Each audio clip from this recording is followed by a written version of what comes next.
رات کے وقت حضرت ابوبکر صدیق کے گھر گئے، ابوبکر کو ساتھ لیا، غار ثور کے اندر جا کے ٹھہرے۔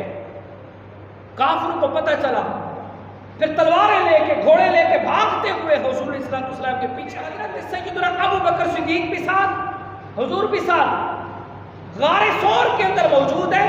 وہ کافر پیچھے دوڑتے ہوئے غار ثور کے منہ کے دہانے پر آ کے کھڑے ہو گئے۔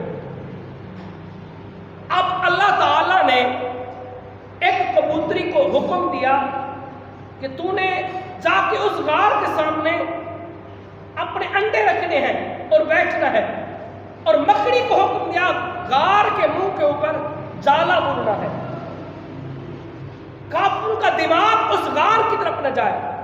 جب کافر اس غار کے منہ پر پہنچے تو حضرت سیدنا ابوبکر صدیق رضی اللہ تعالی عنہ حضور کی بارگاہ میں عرض کرنے لگے، یا رسول اللہ صلی اللہ تعالیٰ علیہ وسلم، دشمن تو منہ پہ آ کے پہنچ گئے ہیں، اب قریب ہے، اگر وہ نیچے ہو کے دیکھتے ہیں تو ہم نظر آ جائیں گے۔ تو اللہ تعالیٰ نے پیارے حبیب صلی اللہ تعالیٰ علیہ وسلم اور حضرت ابوبکر صدیق کی گفتگو کو قرآن کے اندر بند فرمایا۔